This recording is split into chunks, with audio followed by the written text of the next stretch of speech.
सीमा हैदर को वापस पाकिस्तान भेजा जाएगा या वो भारत में रहेगी, इसका निर्णय तो बाद में होगा। लेकिन बहरहाल ये मामला राष्ट्रपति तक भी पहुंच गया और जो पहुंचाने वाले हैं, जिन्होंने गुहार लगाई है, doctor AP Singh senior advocate हैं, वो हमारे साथ हैं इस वक्त बातचीत करने के लिए। आप राष्ट्रपति के पास क्यों गए इस मसले को लेकर? सबसे पहले तो बात ये, और क्या आपने अपने प्रेयर में कहा है? देखिए, हमारी याचिका देश के सर्वोच्च संवैधानिक पद पर बैठी हुई महामहिम राष्ट्रपति जी से की है और हमने उसमें ये मांग की है, ये लगाई है। ये देखिए, ये है। क्या मांग की है आपने? ये हमने उसमें मांग की है कि सीमा पाकिस्तान से प्यार हुआ, पाकिस्तान में भारत से प्यार होने के बाद नेपाल आई, नेपाल में सचिन पहुंचा, वहाँ उसने हिंदू धर्म से प्रभावित, तो वो पाकिस्तान में रहते ही हो चुकी थी, क्योंकि यहाँ उसने देखा ट्रिपल तलाक, वहाँ उसने देखा महिलाओं को कैसे व्यवहार किया जाता है, यहाँ से प्रभावित थी, यहाँ की युवाओं से प्रभावित थी, यहाँ की युवाओं के प्रेम से प्रभावित थी, भारत की सभ्यता संस्कृति से प्रभावित थी। फिर वो नेपाल में आके उसने हिंदू धर्म ग्रहण किया और उसके बाद हिंदू रीति रिवाज से शादी की, जिसके फोटोग्राफ हमने लगाए हैं। ठीक है, ये फोटोग्राफ, ये सब तो ठीक है, लेकिन आई तो गैर कानूनी तरीके से, आने का तरीका तो गैर वो उसकी नेपाल में विवाह हुआ, किसकी पत्नी बनी? सीमा की। नेपाल से भारत के पति की पत्नी आना कोई गुनाह नहीं है।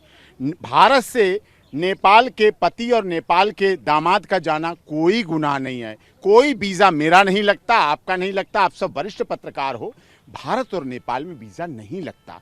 वो पाकिस्तान से वीज़ा से दुबई आई, दुबई से नेपाल वीज़ा जहाँ लगता है। अब इस देश में, इस दुनिया में 57 देशों में वीज़ा पासपोर्ट नहीं लगता, क्या करोगे आप?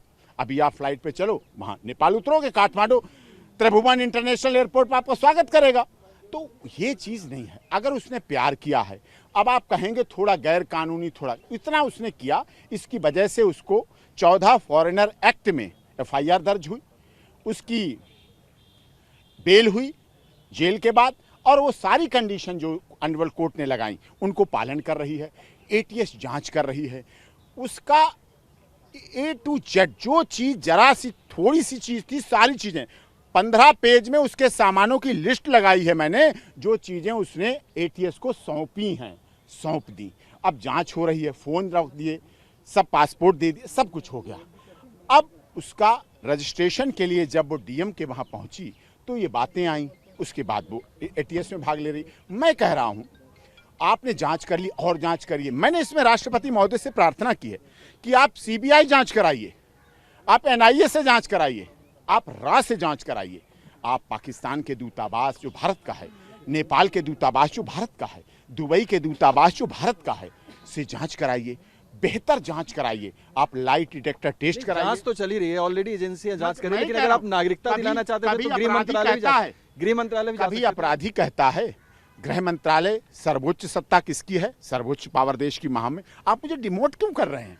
आप मुझे नीचे क्यों ला रहे हैं? अगर मेरी क्षमता, अगर सीमा आप पहले सीमा को आप पहले ही, अगर सीमा सचिन का प्यार सच्चा है, अगर सीमा सचिन देश के महामहिम राष्ट्रपति पर भरोसा करती है, अगर सीमा सचिन देश के बेटी बचाओ बेटी पढ़ाओ नारे पर विश्वास करती है, अगर सीमा वाइफ ऑफ सचिन ये विश्वास करती है कि सबका साथ सबका विकास सबका विश्वास सबका न्याय का नारा देश में लागू होगा तो मेरे पे भी लागू होगा, अगर सर्वे भवन्तु सुखिनः सर्वे सन्तु निरामया लागू होगा तो मेरे पे भी लागू होगा। उसने मुझे पता क्या बात बताई कि सर, दुनिया में भारत ऐसा देश है जहां लोग पूजा हवन के बाद, मैंने कहा क्यों तुमने हिंदू धर्म ग्रहण किया? कहीं मुझे दुनिया का कोई धर्म ऐसा नहीं मिला जिसमें पूजा पाठ और हवन के बाद लोग कहते हैं विश्व का कल्याण हो, प्राणियों में सद्भावना हो। दुनिया में लोग कहते मेरे बेटे का कल्याण हो, पंडित कहता मेरे यजमान का कल्याण हो, दादी कहती मेरे नाती पोतों का कल्याण हो। लेकिन हमारे देश की संस्कृति में भगवान जब प्रसन्न होते हैं और भगवान कहते हैं मुझसे मांगो, भक्त मांगो, क्या मांग रहे हो, तो वो कहा जाता है विश्व का कल्याण। लेकिन आपने राष्ट्रपति को गुहार लगाई है, अगर उन्होंने इसको रिजेक्ट कर दिया उसके बाद क्या करेंगे? अरे साहब, कैसी बात, आपकी यही तो बात है, आप निगेटिविटी ज़्यादा सोचते हैं, कभी पॉजिटिव सोचो। कभी सीमा के 4 बच्चों में आप आतंकवादी ढूंढ के दिखाओ ना मुझे। लेकिन अभी जांच पूरी नहीं हुई। 6 साल के बच्चों में 3-4 की बच्चा 5, आप तो डिबेट किया, आप तो वरिष्ठ पत्रकार हैं, आप उनकी आंखों में आंखें डाल के देखना, आतंकवादी हैं क्या, ISI के सदस्य हैं क्या स्मैक चरस गांजा तस्कर बेचने वाले हैं क्या ऐसे हैं? सीमा के दिल में भी देखिए, झांक के देखिए, थोड़ा सा उसके प्यार को देखिए। क्यों भूल जाते हैं इस देश ने प्यार में सीरी फरियाद, लैला मजनू और हीर रांझा लेकिन सर दिए। कानून दिल में नहीं देखता, कानून तो अपने प्रोसीजर से ही चलता है और अभी जांच यही चल रही बात है। आप और कह अभी- रहे हैं, इसीलिए मैंने देश के महामहिम राष्ट्रपति जी को लगाई है कि वो केवल कानून न देखें, दिल भी देखें और दिल के अरमान भी देखें और बच्चों का प्यार भी देखें और बचपन बचाओ आंदोलन भी देखें और बाल संरक्षण भी देखें और महिला और बाल संरक्षण के नियम भी देखें। इसीलिए मैंने सर्वोच्च सत्ता में लगाई है। ठीक है, धन्यवाद हमसे बातचीत करने के लिए। एक बार आपको ये कॉपी भी हम दिखाना चाहेंगे जो इन्होंने लगाई है। पूरे 61 पेज की ये जो कॉपी है ये इन्होंने राष्ट्रपति को दिया है और उसमें तमाम इन्होंने मांगे की हैं कि जितनी भी एजेंसियां हैं उनसे जांच करा ली जाए।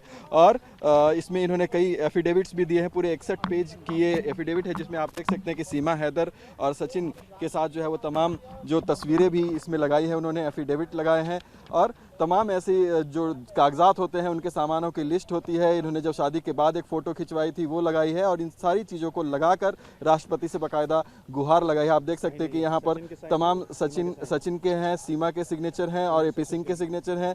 उन तमाम लोगों के इसमें दस्तखत भी हैं और आप देख सकते हैं किस तरीके से लगाया गया है राष्ट्रपति के सामने। लेकिन अब इसमें देखना होगा कि आगे इसमें किस तरह का से इसको इंटरटेन किया जाता है प्रेसिडेंट ऑफिस से और किस तरह से आगे सीमा का केस चलता है। टीवी 9 भारतवर्ष के लिए विजय ममगई के साथ दिल्ली से मैं अभिजीत ठाकुर।